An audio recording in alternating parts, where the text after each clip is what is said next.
Hello friends, welcome to the noble profession. Myself Aastha, nursing officer के जे में स्वागत करते हैं आपका हमारे यूट्यूब चैनल पे। काफ़ी सारा कमेंट आ रहा था कि ma'am UP NHM staff nurse से रिलेटेड और यूपी एनएचएम सीएचओ की वैकेंसी से रिलेटेड थोड़े थोड़े कमेंट आ रहे थे, तो मैं यहाँ पे सारे कमेंट्स को क्लियर करने वाले हूँ। सबसे पहली बात कि यूपी एनएचएम स्टाफ नर्स जो 17,000 पोस्ट की वैकेंसी थी, वेटिंग लिस्ट आएगी कि नहीं, तो ज़रूर से ज़रूर आपकी वेटिंग लिस्ट आएगी, क्योंकि अभी डॉक्यूमेंट वेरिफिकेशन हो चुका है। बहुत सारे सेंटर पे डॉक्यूमेंट वेरिफिकेशन होने के बाद पोस्टिंग के लिए प्रिपरेशन हो रही है कि आपको कहाँ पे पोस्टिंग दी जाएगी। जिन लोगों ने अपना डॉक्यूमेंट वेरिफिकेशन करवा लिया है उन लोग को अपना CSC PSC district hospital even medical college तक अलॉट हुए हैं। बहुत सारे कैंडिडेट ऐसे हैं जो लखनऊ में जिनकी पोस्टिंग हुई है, उनको केजीएमयू भी मिला है, एनआईसीयू सीसीयू ऐसा भी मिला है। मेरे चैनल पे कमेंट आया था, अभी मुझे क्लियर नहीं हुआ है कि यहाँ पे कौन आया है, लेकिन मुझे कमेंट आया था कि आपको केजीएमयू में भी नर्सिंग ऑफिस सॉरी मतलब एनएचएम के थ्रू पोस्टिंग मिली है। तो जिन लोगों का भी पोस्टिंग हो गया, चाहे दूर हुआ है चाहे पास हुआ है, सब लोगों ने आई थिंक ज्वाइन कर लिया होगा। बहुत सारे ये लोगों ने हड़बड़ी में छोड़ दिया कि बहुत दूर मिल गया, इस वजह से भी छोड़ दिया। तो वेटिंग लिस्ट वाले जो कैंडिडेट हैं वो बिल्कुल भी परेशान नहीं हो। जितनी आपकी ये मतलब रैंक क्लियर हुई है ना, लगभग उससे आधी मतलब आधी से ज़्यादा मैं कहूँ वेटिंग लिस्ट आएगी। ऐसा इसलिए क्योंकि एक कैंडिडेट ने 3-4 फॉर्म भी भरे हैं, कितने लोगों का तो 4-5 में भी सिलेक्शन हो चुका है। तो वो सारी वेटिंग लिस्ट में क्लियर होगी, क्योंकि एक कैंडिडेट जो है एक ही जगह पे डीवी करवा के एक ही जगह पे ज्वाइनिंग लेगा। बाकी जो 4-5 जगह उसका सिलेक्शन हुआ है, अगर मैक्सिमम 2 जगह भी हुआ तो एक जगह तो सीट खाली होगी, और जब सीट खाली होगी तो आपका वेटिंग लिस्ट आएगा। लेकिन बात ये है कि वेटिंग लिस्ट कब आएगी, तो अभी जो है ज्वाइनिंग का प्रोसेस हो जाए, सबको अपना सीएससी पीएससी अलॉट हो जाए। बहुत सारे लोग ज्वाइनिंग के बाद भी छोड़ते हैं क्योंकि बहुत दूर मिल गया, तो वहाँ पे ज्वाइन करने के बाद लोकेशन उनका समझ नहीं आता, तो उसके बाद भी वो रिज़ाइन कर देते हैं। तो रिज़ाइन करने के बाद मान के चलो कि 1 से 2 महीने के अंदर आपका एक आइडिया हो जाएगा कि कितनी सीटें खाली रह गई हैं। जब सीटें खाली रह जाएंगी तो वेटिंग लिस्ट आपकी क्लियर होगी। जितनी इस समय वेटिंग लिस्ट आई मतलब जितनी मेन लिस्ट क्लियर हुई है, उसकी आधी तो मान के चलो आपकी वेटिंग लिस्ट में आएगी। क्योंकि ऐसे कैंडिडेट भी हैं जिन लोगों ने जब एग्ज़ाम दिया था तो उनका कहीं पे भी सिलेक्शन नहीं हुआ था, लेकिन अब प्रेजेंट टाइम में रिजल्ट तो साल भर के बाद आया, तो कैंडिडेट साल भर तो वेट करेंगे नहीं, कहीं ना कहीं उनका हायर सेंटर पे हो चुका है पोस्टिंग। और दूसरी बात यह है कि इधर अभी जो वैकेंसी आई हुई थी एसजीपीजीआई की, केजीएमयू की या फिर कई जगह की, तो उसमें भी ज्वाइनिंग लोगों ने लिया है। तो उसमें ज्वाइनिंग लेने से उन लोगों ने जो सीटें छोड़ी हैं, एनएचएम में ऑलरेडी काम कर रहे थे, जैसे अभी केजीएमयू की ज्वाइनिंग हो गई, तो बहुत सारे लोग सीएससी पीएससी से भी आए हुए हैं जो एनएचएम के अंतर्गत काम कर रहे थे, तो उन लोगों की भी सीटें खाली हुई। तो सारी सीटों को इंक्लूड करके आपका वेटिंग लिस्ट अच्छा खासा क्लियर होने वाला है। तो जो लोग वेटिंग लिस्ट में हैं, कट ऑफ कोई नहीं बता सकता, कोई भी यूट्यूबर नहीं बता सकता कि कितने कट ऑफ तक आपको वेटिंग में लिस्ट में ले लेंगे, क्योंकि अभी जो सिलेक्शन लिस्ट आई है उसमें भी ये क्लियर नहीं है कि कितनी कट ऑफ ली गई है। तो एटलीस्ट जो वेटिंग में है कुछ तो बच्चे क्लियर होंगे, तो परेशान नहीं हो सकता है कि आपका किस्मत जो है वो वेटिंग लिस्ट में क्लियर हो जाए। वेटिंग का इंतज़ार करते करने के साथ साथ ही आप आगे की तैयारी करिए, क्योंकि बैक टू बैक मुझे लग रहा है कि 7-8 वैकेंसी तो बड़ी बड़ी आ चुकी हैं परमानेंट पोस्ट वाली। तो जो लोग एनएचएम में काम कर रहे हैं वो आगे परमानेंट जॉब की तैयारी करें, और जो लोग कहीं भी काम नहीं कर रहे हैं वो भी अपना तैयारी बना के रखें। अगर वेटिंग लिस्ट क्लियर होता है तो बहुत अच्छी बात है, और नहीं क्लियर होता है तो भी बहुत अच्छी बात है।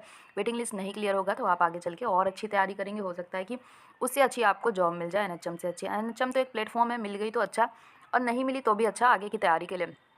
दूसरी बात ये है, बहुत सारी कैंडिडेट कमेंट कर रही थी कि मैम यूपीसीएचओ का जो अभी वैकेंसी निकला हुआ था सीसीएचएन वाला, तो उसका डॉक्यूमेंट वेरिफिकेशन क्यों नहीं कराया जा रहा है, क्यों टाइम लग रहा है। तो पहली बात मैं बता दूं, इसमें कोई भी टाइम नहीं लग रहा है। अभी केजीएमयू में चल रहा है नर्सिंग ऑफिसर का भर्ती और डॉक्यूमेंट वेरिफिकेशन प्रोसेस और ज्वाइनिंग प्रोसेस। तो केजीएमयू ही आपकी सीसीएचएन वाली डीवी कराता है। आई थिंक आपको पता होगा कि यूपीसीएचओ का जो भी वैकेंसी होता है तो केजीएमयू डॉक्यूमेंट वेरिफिकेशन करवाता है। डॉक्यूमेंट वेरिफिकेशन के बाद आपका जो मतलब लेटर है, ज्वाइनिंग लेटर है, डिस्ट्रिक्ट अलॉटमेंट है, तो ये सारा चीज़ केजीएमयू करता है। तो थोड़ा बिजी शेड्यूल की वजह से अभी इसको डिले किया गया है यूपीएनएचएम के डॉक्यूमेंट वेरिफिकेशन का। पर जिनके पास भी सीसीएचएन सर्टिफिकेट है उनका सिलेक्शन तो श्योर है। लेकिन कुछ कुछ जगहों पे मैंने ऐसे देखा है, कुछ टाइम में जो वैकेंसी पहले आई थी यूपीएनएचएम की सीसीएचएन वाली, तो उसमें सीसीएचएन सर्टिफिकेट रहने के बाद भी लिस्ट में नाम नहीं आता है। क्या डॉक्यूमेंट में कमी हो जाती है जिसकी वजह से लिस्ट में नाम नहीं आता, और ऐसे कैंडिडेट है जिनको मेल नहीं जाता है, तो ये सारी चीज़ें भी देखने को मिलती है। लेकिन जल्द से जल्द आपका डीवी स्टार्ट हो जाएगा। लेकिन आपके जो जो डॉक्यूमेंट्स हैं, रिक्वायर्ड डॉक्यूमेंट्स है, रजिस्ट्रेशन सर्टिफिकेट है, सीसीएचएन सर्टिफिकेट है, और भी सारे जो भी आपके डॉक्यूमेंट्स हैं वो रेडी रखिए, कास्ट सर्टिफिकेट वगैरह सब रेडी रखिए। डॉक्यूमेंट वेरिफिकेशन का प्रोसेस जल्दी स्टार्ट होगा, जैसे ही ये केजीएमयू की ज्वाइनिंग प्रोसेस खत्म हो जाती है नर्सिंग ऑफिसर वाली, तो जल्द से जल्द उसका भी डॉक्यूमेंट वेरिफिकेशन होगा। उसके बाद आपका सीएससी पीएससी जो भी कम्युनिटी हेल्थ सेंटर जो है अलॉट हो जाएगा। जीएनएम के लिए वैकेंसी आएगी कि नहीं, तो एक चीज़ मैं बता दूं कि धीरे धीरे अभी तो चलो एक आध वैकेंसी आ जाएगी जीएनएम के लिए, सीएचओ वाली ट्रेनिंग वाली, लेकिन इससे गवर्नमेंट को डबल खर्चा पड़ता है जीएनएम कैंडिडेट को ट्रेंड करके या फिर फ्रेशर कैंडिडेट को ट्रेंड करके और सीएचओ बनाना। तो अब धीरे-धीरे हर जगह सीसीएचएन वाले कैंडिडेट को ही लेंगे, क्योंकि अब यूपी में जो सीसीएचएन प्रोग्राम सिलेबस में इंक्लूड कर दिया गया है, इस वजह से बहुत सारे कैंडिडेट हो चुके हैं अपने सीसीएचएन वाले, तो डायरेक्ट वो सीसीएचएन वालों को ले रहे हैं सीएचओ वैकेंसी के लिए।